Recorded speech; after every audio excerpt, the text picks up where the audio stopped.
বিসমিল্লাহির রহমানির রহিম। আমি এখানে একটা ধারা তুলছি, ধারাটির একটা বিষয় দেখাতে হবে। তাহলে এটা আপনাদের কাছে আমার প্রশ্ন হলো, এটা কি সসীম ধারা নাকি অসীম ধারা? এখন যেহেতু ডট ডট দিয়ে দেয়া আছে, তাহলে আপনাকে বুঝতে হবে এই ধারাটি একটা অসীম বা একটা চলন্ত ধারা। এই ধারাটির সমষ্টি আমাকে দেখাইতে হবে π/4। সমষ্টি বের করতে হলে আমাকে সাধারণ পদ বের করতে হবে। সাধারণ পদ বের করতে হলে আমাকে এখানে যে পদগুলি দেয়া আছে পদগুলির দিকে একটু অ্যানালাইসিস করতে হবে। আসুন আমরা পদগুলি একটু অ্যানালাইসিস করে দেখি যে পদগুলি কোন প্রকৃতির বা কি আকারে দেয়া আছে। খেয়াল করুন, পদ এখানে প্রথম যে পদটা দেয়া আছে তা হলো 1/3, দ্বিতীয় পদে দেয়া আছে 2/9, তৃতীয় পদে দেয়া আছে 2^²/33। এখন লবের পদগুলি নিয়ে একটু কথা বলি প্রথমে আপনাদের সাথে। লবের পদ দেখুন, প্রথম পদে পাওয়ার আছে 2^0, দ্বিতীয় পদে 2^1, 3 নম্বর পদে 2^আছে 2। তাহলে আমি কি পেলাম? পদ সংখ্যার থেকে পাওয়ার 1 কম আছে, 2^1 কম আছে। তাহলে পদ সংখ্যা যদি n হয়, 2 থাকবে n 1 কম। তাহলে আশা করি লবের যে অংশটা আছে সেটা আপনারা বুঝতে পারছেন। এবার আসুন হরের দিকে একটু খেয়াল করি, হরের পদগুলি কিভাবে তৈরি হলো। হরে প্রথম পদে আছে 3। এখন আমরা 3 কে কিভাবে তৈরি করতে পারি সেটা একটু দেখুন। হরে আমরা এখানে যদি 2 এর পাওয়ার বা অন্য কোনো মাধ্যমে আনতে চাই, এখানে সিকোয়েন্সটা দেখুন, 2 এর পাওয়ার যদি আমি 1 দেই, 1 এর সাথে 1 যোগ করলে 3 হয়। কিন্তু দ্বিতীয় পদে 2 এর পাওয়ার যদি 2 দেন, তার সাথে 1 যোগ করলে কিন্তু হয় 5, 9 হয় না। তাহলে আমি কি করতে পারি? অন্য কোন উপায় আনতে পারি। অন্য উপায়, অনের সাথে অন্য কিছু যোগ করে আনতে পারি কিনা। কিছুক্ষণ আগে একটা যোগের ব্যাপার দেখছিলাম, 1 plus r plus 1 into r। একটু আগে এরকম একটা পদ 3 আনছিলাম, দেখি এটা মানে কিনা।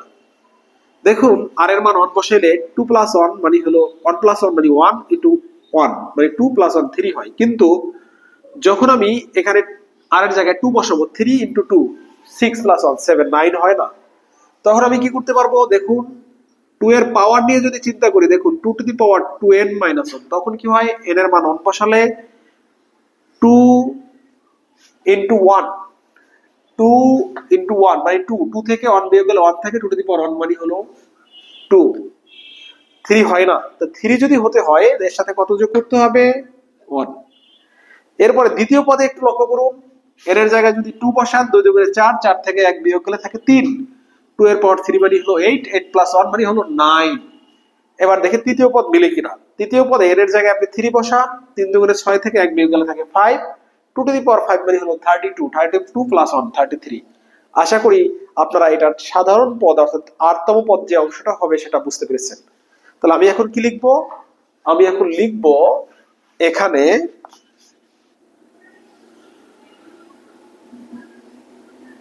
এখানে আরতম পদ tr is equal to tan inverse 2 to the power n minus 1, 1 plus 2 to the power 2n minus 1। আশা করি এই সাধারণ পদটা আমি যে ব্যাখ্যা করলাম তার আলোকে আপনারা ধরতে পেরেছেন। এবার আসুন পরবর্তী অংশটা আমরা একটু লিখি। পরবর্তী অংশটা হলো এখানে tan inverse। আমি এটাকে কিভাবে লিখতে পারি? আমার হতে হবে 2n minus 1। তো 2n minus 1 যদি হতে হয়, আমি যদি এখানে লিখি এরকম, দেখুন 2 to the power n plus অথবা মাইনাস যদি দেই 2 to the power n minus 1। এবার কি হয় দেখুন তো, 2 to the power n common নিলে, n মাইনাস 1 কমন নিলে 2 মাইনাস 1 থাকে, 2 মাইনাস 1 মানে হলো 1, তাহলে 2 to the power n minus 1 লবে থেকে যায়। হরের দিকে খেয়াল করুন, আমি যদি এটাকে লিখি এই দুইটার গুণফল রূপে লিখতে হবে 2 to the power n into 2 to the power n minus 1। তাহলে দুইটার বেজ যদি সমান হয়, পাওয়ার দুটো যোগ হয়, পাওয়ার দুটো যোগ হলে এটাই হয়। আশা করি আপনারা নিশ্চয়ই বুঝতে পেরেছেন এটা। এখন এটাকে যদি আমরা tan inverse a minus tan inverse b এর সূত্রে লিখি, তাহলে tan inverse a minus tan inverse b এর সূত্রটা কি? tan inverse a minus tan inverse b is equal to হলো tan inverse a minus b by 1 plus ab। আশা করি আপনারা এই সূত্রটা আগে থেকেই জানেন। এখন তার আলোকে এটা আমরা এস্টাবলিশ করব। এখানে আমরা লিখতে পারবো tan ইনভার্স, এটা থেকে আমরা এখানে আসবো, তাহলে এ বলতে আমাদের এটা 2 to the power n minus tan inverse 2 to the power n minus 1। এ পর্যন্ত আমরা ঠিক আছি।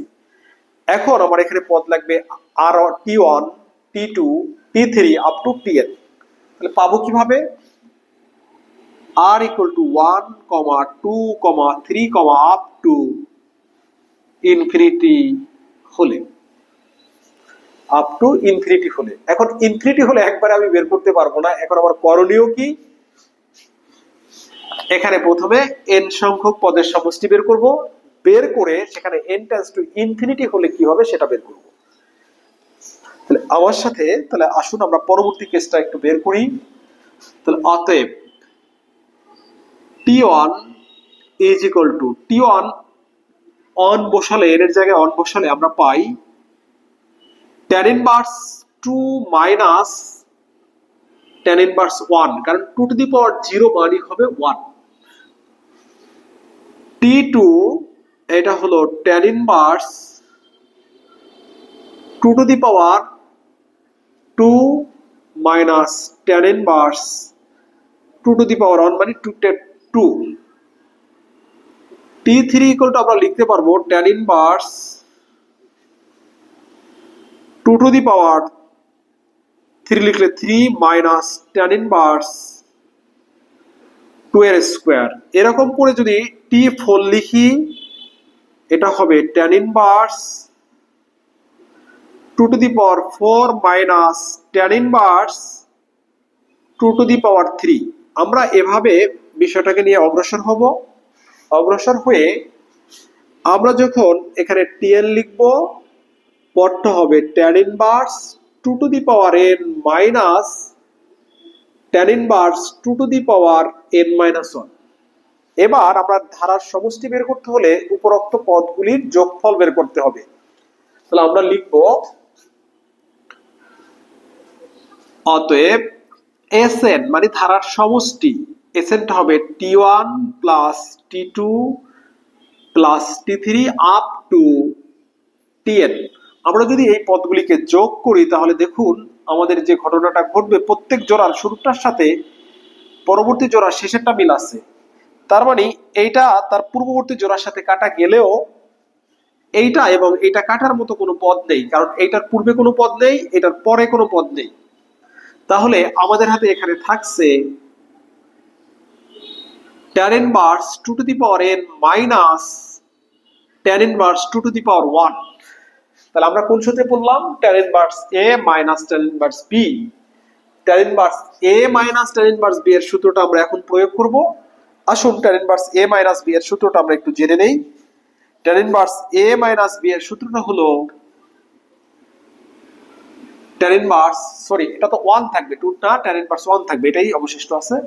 tan inverse a minus b সূত্র হলো tan inverse a minus b by 1 plus ab। এটা হলো tan inverse a minus b এর সূত্র। এটার আলোকে আমরা অসীম সংখ্যক পদের সমষ্টি বের করব। যদি n তম পদ পর্যন্ত বলে এটা আমাদের শেষ। অসীম সংখ্যক পদের সমষ্টি বের করতে বললেই আমাদের খেয়াল রাখতে হবে ইনফিনিটি বাই ইনফিনিটি বা 0 বাই 0 আকার আসে কিনা। যদি আসে এটাকে মডিফাই করে তারপর লিমিট বসাতে হবে। তাহলে পরবর্তী কেসটা হলো আমাদের এখান থেকে tan ইনভার্স এই 2 টু দি পাওয়ার n টাকে আমরা কমন নিব। 2 টু দি পাওয়ার n যদি কমন নেই 1 minus 1 by 2 to the power n থাকে, আর এখান থেকে যদি 2 to the power n common নেই 1 plus 1 by 2 to the power n থাকে। অর্থাৎ এইটা কমন নিলাম, এটাকে প্রথমে লিখলাম, আর 1 ভাগ আকারে এটা বসবে, সেটা শেষ অবস্থায় লিখলাম এটার সাথে মিল করে। 2 to the power n, 2 to the power n এর সাথে আমরা ক্যান্সেল করে দিলাম। এখন যে অংশটুকু থাকলো তা হলো tan inverse 1 minus 1 by 2 to the power n 1 plus 1 by 2 to the power n।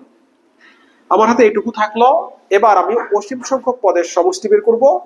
তাহলে লিখব অতএব s infinity is equal to limit n tends to infinity tan inverse 1 minus 1 by 2 to the power n by 1 plus 1 by 2 to the power n। এবার আমরা যদি limit বসিয়ে দেই something by infinity 0, something by infinity 0। এখন প্রশ্ন হলো infinity কিভাবে হলো? 1 থেকে বড় কোনো সংখ্যার পাওয়ার ইনফিনিটি ব্যতীত 1 থেকে 1 এবং ইনফিনিটি ব্যতীত যে কোনো পদের পাওয়ার ইনফিনিটি হলে, মানে 1 থেকে বড় কোনো সংখ্যার পাওয়ার ইনফিনিটি হলে রেজাল্ট ইনফিনিটি হয়। তাহলে এই 1 by 2 to the power infinity মানে হলো 1 বাই ইনফিনিটি, মানে 1 বাই ইনফিনিটি মানে হলো 0।